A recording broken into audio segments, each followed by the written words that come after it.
Ayan na yung buwan. Ayan na po yung buwan. Bilog na bilog.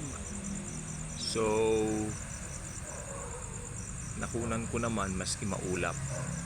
Ayan siya. May ulap kitang kita. Okay.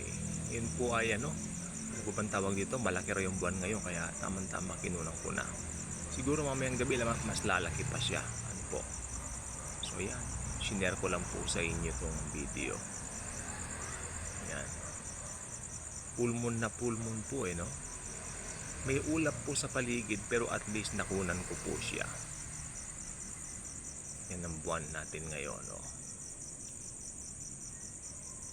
Ayan po.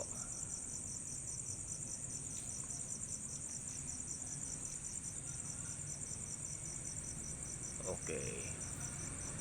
Thank you po.